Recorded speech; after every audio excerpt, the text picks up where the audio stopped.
Sebelum kita belajar, marilah kita bersama-sama membaca doa menurut agama dan keyakinan masing-masing. Berdoa dimulai. Doa selesai. Oke, sudah sehat, sudah bahagia, berarti siap kan untuk memulai pelajaran pada hari ini? Siap.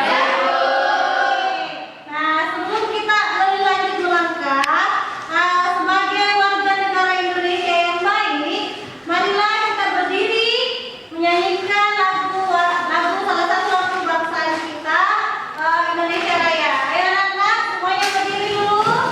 Semuanya bernyanyi dulu dengan rasa semangat.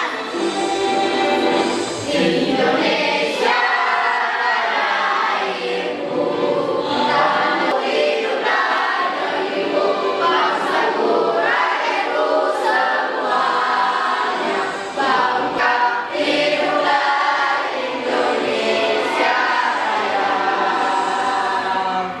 Oke, dulu kembali. Lengkap, alhamdulillah. Mudah-mudahan minggu depan pertemuan kita bisa seperti ini lagi ya. Amin. Oke, semangat pagi.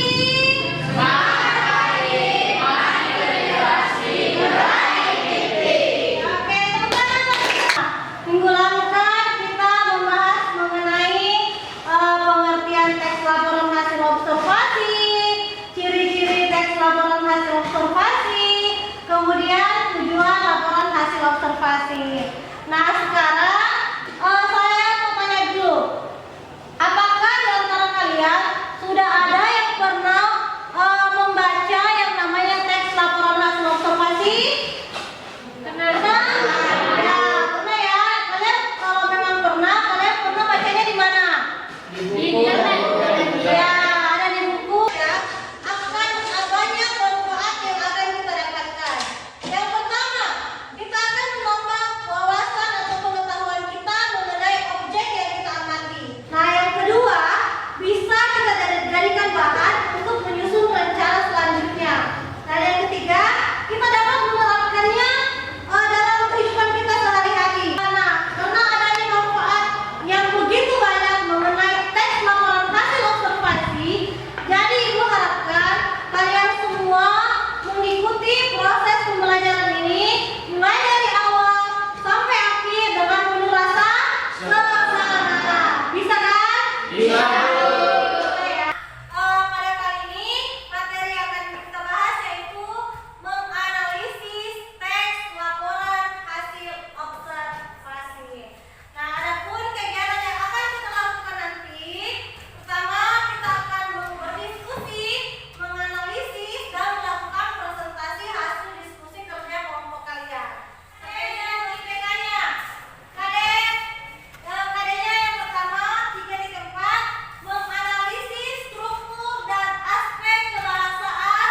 Adapun tujuan pembelajarannya, saya mau minta tolong kepada Diki untuk membacakan tujuan pembelajaran yang ada di. Setelah melakukan kegiatan pembelajaran dengan pendekatan saintifik dan model pembelajaran problem-based learning yang mungkin bisa dirusak oleh manusia. Pembuangan sampah sembarangan yang dilakukan oleh manusia dapat merusak lingkungan. Di Indonesia sendiri, jumlah timbunan sampah dalam setahun sekitar 67,8 juta ton dan akan terus bertambah seiring pertumbuhan jumlah penduduk. Banyak cara untuk mengurangi sampah sekali pakai. Salah satu caranya adalah mendaur ulang sampah. Bisa angka negeri ini kita bisa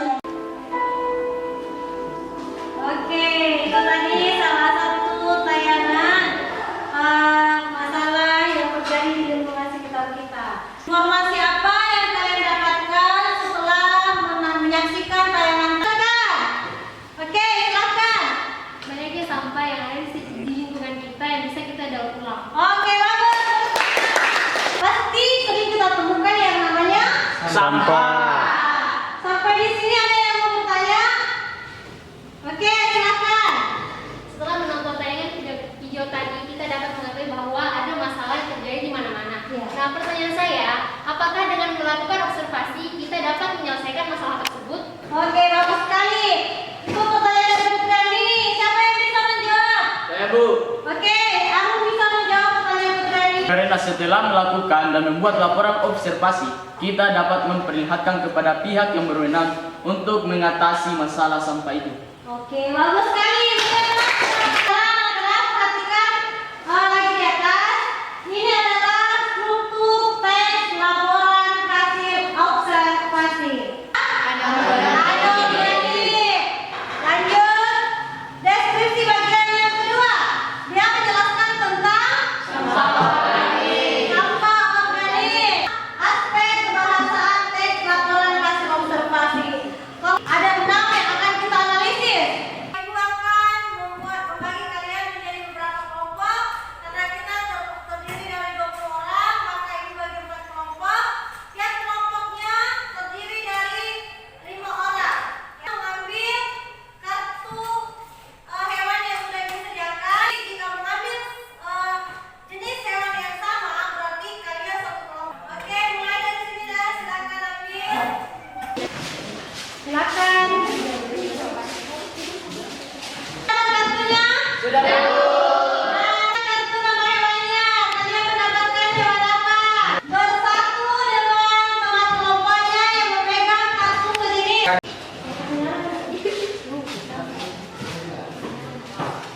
Anak-anak, silakan membagi anggota kelompoknya. Siapa yang menjadi ketua kelompok? Silakan berdiskusi. Perhatikan dulu dah. Ini adalah LKPD.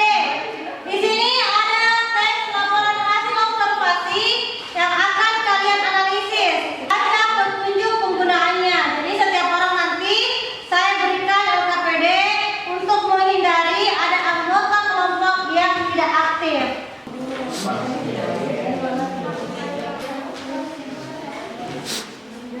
Silakan didiskusikan. Ibu beri waktu 20 menit mulai dari jika ada yang ingin ditanyakan, silakan bertanya ya. Oke, ada yang tidak dipahami nak? Ada yang bisa bantu? Oh ya, namanya dan namanya. Kemudian di sini ada teks laporan didiskusikan. Waktunya terbatas. Perhatikan dengan baik.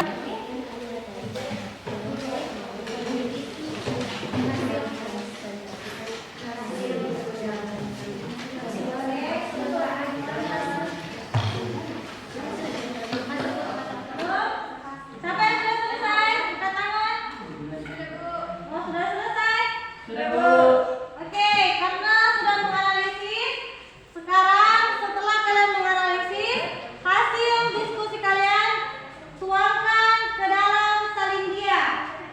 Tuangkan ke dalam salin dia yang kreatif dan yang menarik ya. Jadi setelah salin dia yang selesai, setiap kelompok naik mempresentasikan hasil kerja kelompoknya.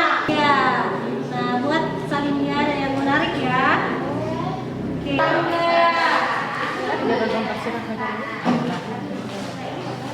Jika salindianya sudah selesai, silahkan kirimkan ke grup, kirimkan ke ibu, nanti ibu buka di sini di laptop ibu ya. Jadi nanti secara bergiliran tiap kelompok naik mempresentasikan hasil kelompoknya. Bagaimana? Ada yang sudah siap? Siap. Nah, coba ibu lihat dulu salindianya. Oh iya, bagus. Ini dia hasil kerja kelompok dari kelompok burung. Semuanya diperhatikan ya. Oke, kelompok burung, silahkan presentasikan hasil kerja kelompoknya. Pertama, menganalisis teks LHO atau laporan hasil observasi. Kami dari kelompok kucing ingin mempresentasikan hasil kerja kami tentang bagaimana cara menganalisis struktur dan aspek kebahasaan teks LHO yang berjudul tanah. Oke. Bagaimana kelompok lain? Ada yang ingin memberikan tanggapan? Ada? Oke, silakan. Penjelasan sangat lengkap dan mudah dimengerti. Oke. Assalamualaikum warahmatullahi wabarakatuh. Waalaikumsalam. Di sini kami akan sedikit menjelaskan hasil diskusi kami, yaitu di teks laporan hasil kelompok lain. Ada yang ingin memberikan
kita bisa berdoa.